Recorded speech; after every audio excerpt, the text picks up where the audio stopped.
Aircraft Evolution is essentially an arcade game. As the player, you take command of various aeroplanes and are tasked with shooting down enemies in the sky, as well as bombing the ones that lurk on the ground. Starting out with the most basic of planes, and as the name suggests, you essentially evolve over the course of the game by collecting in-game currency, which can then be spent on repairs or upgrades. It's a neat little system, which promotes the need for continuous runs, prompting you to learn from your mistakes and ultimately becoming an unstoppable force. But it's not only enemies you'll need to worry about. You have a finite amount of fuel for each level, which can thankfully be replenished by parachute drops, but if you miss them, you'll soon find yourself in a world of trouble as you skim and dodge enemy attacks that at times can completely litter the screen. With over 40 levels on offer and a wide array of options, Aircraft Evolution is a great little game for the price of admission.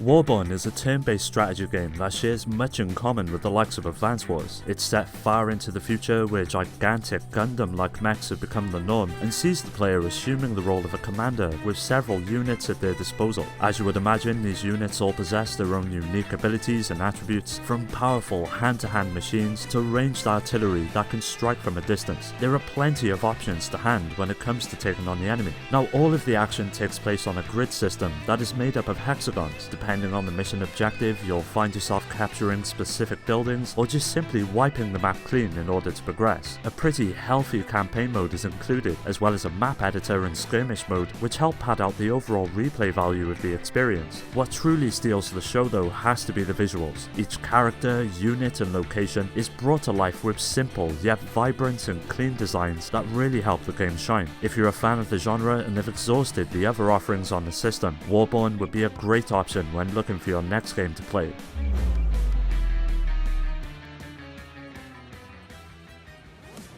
The first thing that will strike many about Ubermarsch Black is the sheer level of difficulty that the experience offers. It is the second release in the series and is essentially a fast-paced action shooter that requires the player to overcome waves upon waves of enemies that are relentless and will stop at nothing to see you fail. Taking up the role of the Blade Saint, you are plunged into each run that is made up of 90 seconds and tasks you with lasting as long as you can, with only a handful of abilities at your disposal. Now, it does later open up in the form of several skills that can provide an extra edge in battle, but mostly you'll find yourself just cutting through bullets and enemies whilst blasting anything that moves. As I mentioned, it can become quite challenging, and lasting the full 90 seconds at first seems like a simple feat, but the frantic, twitchy nature of the gameplay will have you constantly failing and trying to find and understand where you are going wrong. But it never gets to the point of sheer frustration, and when you do finally launch the full run, it is one of the most rewarding aspects of the game. With Ubermarsch Black being so cheap, if you're looking for a quick pick-up-and-play experience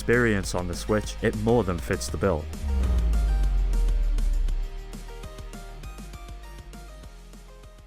Him and Her is a quaint puzzle platformer that tasks the player with reuniting the main character with his lover. It's set across nearly 70 levels, which all naturally escalate in difficulty the further you progress, where you'll find yourself defying gravity as you carve out a path to your goal. Now, the main aspect of the gameplay sees the playing field flip over depending on where you are standing. Because of this, it can become quite challenging, and add to this the several switches scattered throughout most levels that make platforms appear, and you'll soon find yourself most likely stumped as to how to progress. Thankfully, at any time you can pan the camera out for a complete view of the level, which makes planning your route all the more manageable. Now, the rather simplistic visuals may not be for everyone, as well as the overall length of the game, which is quite short in all honesty, but for this price it is really hard to complain when the basic gameplay is actually quite fun and rewarding. So if you're looking for a neat little platformer and have a bit of pocket change to spare, Him and Her is well worth a go.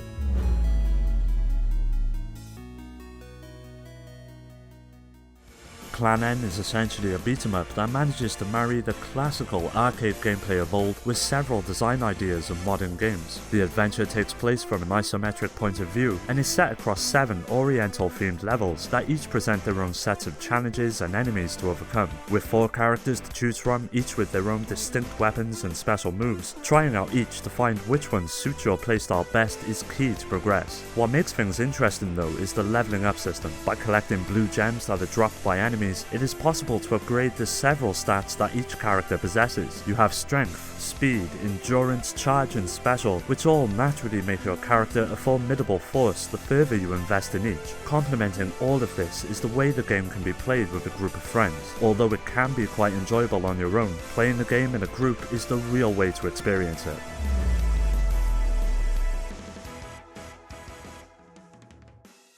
1993 Shenandoah is a project that largely lay dormant for nearly 30 years. It was originally planned for the Amiga and was put to the side due to development issues, but all these years later it returns for the Nintendo Switch and manages to offer up a slice of 90s action for the modern era. Essentially a horizontal shooter, you were tasked with taking out a rogue colonel who has managed to acquire the ever-powerful device known as Shenandoah, which has the ability to destroy entire planets. Now the story isn't anything to write home about, but what makes the experience stand out is the incredible gameplay. You get to pilot one of 6 ships that can be fully upgraded throughout the course of the game, with several new weapons and power-ups, and with some of the more trickier boss encounters you'll definitely be needing them. From the simple and effective visual style to the engrossing synth pulses that comprise the soundtrack, 1993 Shenandoah is a time capsule of a game that should especially satisfy fans of the genre as well as newcomers alike.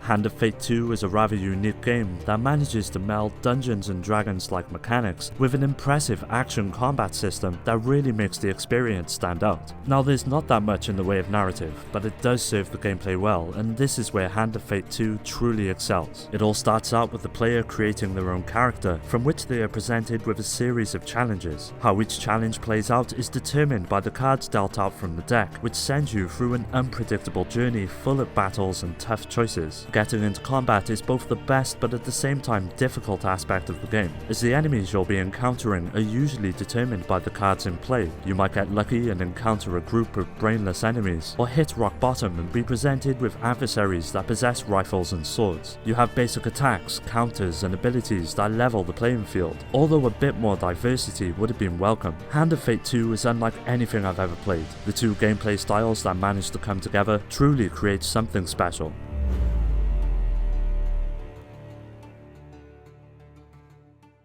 There are various couch co-op games that feel right at home on the Switch. It's so easy to jump into a wide range of games that offer this style of play. Full Metal Furies is one of those games that literally feels like it was made for the Switch from day one. It's set in an alternate universe that brings both modern technology and the mythology of the Greek civilization together. You get to choose from 4 separate heroes that each have their own class, a fighter, tank, engineer or sniper, that as you can imagine all possess their own attributes and skills. Now the combat is what truly shines. Each character has 4 main attacks, a basic one that can be used anytime and 3 special ones that each have their own cooldown timer. Mastering and mixing these skills together is key to succeeding in the game, and better still, several upgrades can tweak or even change some of them, which deepen the options for doing things differently. If you've yet to get around to playing it, Full Metal Furies is one hell of a blast that deserves a spot in any Switch owner's collection.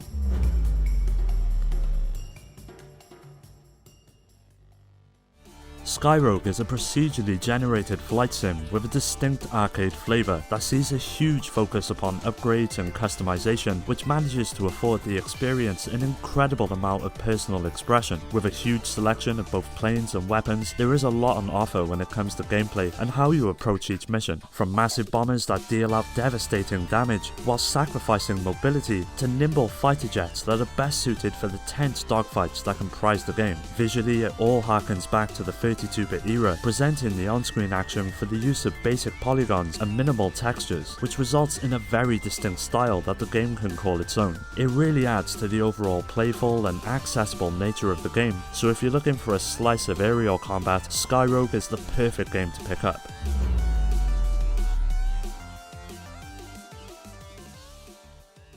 Arafel is a classic JRPG in every sense of the word. From the visuals to the music and basic gameplay that make up the experience, you take on the role of Lita, a rather charismatic girl who is thrown into an adventure that manages to span the entire kingdom. Along the way, you'll be encountering a lovable cast of characters and NPCs that manage to add a real weight to the world and the events that take place. Now, as with most RPGs, the battling system has the potential to make or break the game, and thankfully Arafel offers up a respectable and engaging combat. It's all turn-based in nature, with each of your party members possessing their own skills and attributes that play into each encounter. Your party can be leveled up and grow in a way that you see fit, thanks to the several options available to you when it comes to progression. So if you're looking for a neat little JRPG on the system, RFL offers up a great option, and for the price, this one is a no-brainer. Well, that does it for today's video. Make sure you hit subscribe to stay up to date on future videos, and as always, thanks for watching.